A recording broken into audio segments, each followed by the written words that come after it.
Hi, everyone. It's a ticket to Christ. This is the last in the series of the spirituality of our words, what we say. And I think a good book to study through is the book of Proverbs. It's just filled with different scriptures about what we say, the folly of it, the wisdom of it, the power of it.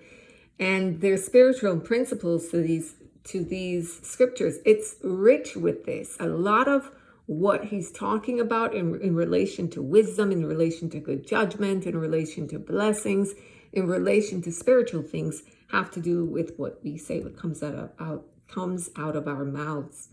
So we're in Proverbs 10. We're just going to look at a couple, picking up from verse 11. The mouth of a righteous man is a well of life, but violence covereth the mouth of the wicked. Hatred stirreth up strifes, but love covereth all sins. In the lips of him that hath understanding, wisdom is found, but a rod is for the back of him that is void of understanding. Wise men lay up knowledge, but the mouth of the foolish is near destruction. The rich man's wealth is his strong city. The destruction of the poor is their poverty. The labor of the righteous tendeth to life, the fruit of the wicked to sin. He is in the way of life that keepeth instruction, but he that refuseth reproof erreth. He that hideth hatred with lying lips, and he that uttereth a slander is a fool. In the multitude of words there wanteth not sin, but he that refraineth his lips is wise. The tongue of the just is as choice silver, the heart of the wicked is little worth. The lips of the righteous feed many, but fools die for want of wisdom. The blessing of the Lord, it maketh rich, and he addeth no sorrow with it. Okay, we can pause there at verse 20. And there are a lot of rich nuggets, but what jumps out at you? Which one stands out? For me, verse 19, it says, in the multitude of words there wanteth not sin, but he that refraineth his lips is wise. That when people talk a lot, just chatting, they're just talking. There's usually sin. They're going to sin with their words. That's what he's saying here. People who tend to talk a lot, they're very talkative, they're chatterbox, they're loose with their lips.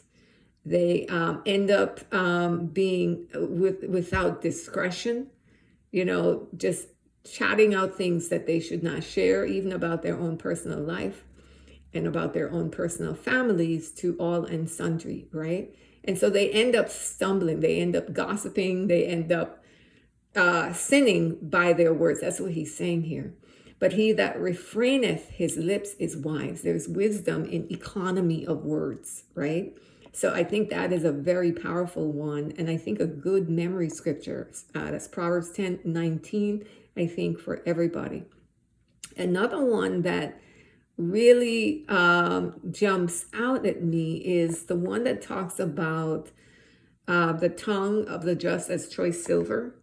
The mouth of the righteous man is a well of life, right? Verse 11 and verse 20. That you see just the benefit of someone who says just the right thing at the right time. It's like treasure.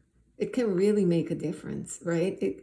Verse 21 as well is a good one. The lips of the righteous feed many, right? When you can build somebody up, when you can give good counsel, wise advice, good direction, direct the person to the word, right? Your relationships, and just knowing how to calm things down when you see somebody's irritated, knowing how to speak to them in a way that's going to nourish them and help them to feel built up and loved.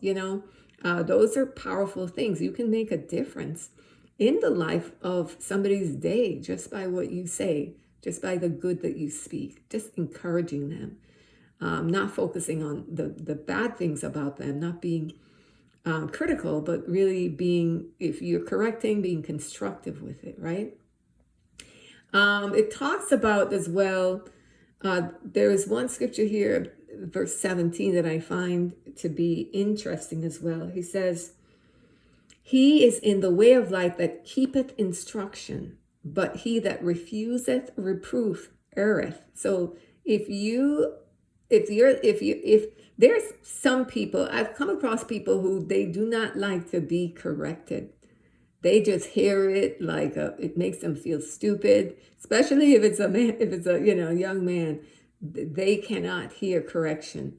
They hear it with a different air than is intended, right? Especially if the correction is direct, right? But it says that that's an error, that's a mistake on that person's part. You always want to hear correction. And I remember going through a time where correction was hard for me to hear too.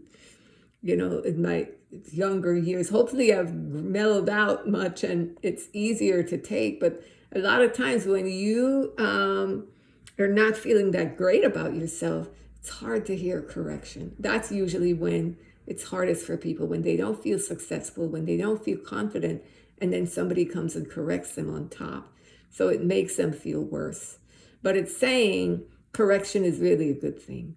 That's how you're going to find your way out of the damage, the trauma. It's being able to hear, not correction for correction's sake. Some people just want to be bossy and boss people around and controlling. Not that.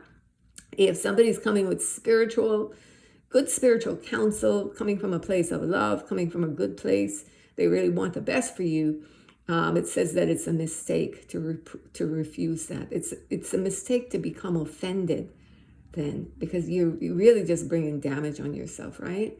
So that is, those are the main things that I get from this. And as I read through different Proverbs, I see there's just so many things here about, again, what we say, the words of the wise, the words of the just versus the words of the wicked, right? He talks about the words of the wise, but then the heart of the wicked. So you see there the contrast, but also the implication that words come from the heart. But if you have a good heart, you're going to have the words that back that up. But the wicked heart of the person, that naturally what's going to follow is strife and sinful things. That's the implication I get from this anyway. So that is it from me, beloved. I hope this series gave you a lot of food for thought. I know it did for me. It was very, very helpful. And really just paying attention to the words that come out of my mouth every single day, how I interact, how are my words being received? How is it coming across?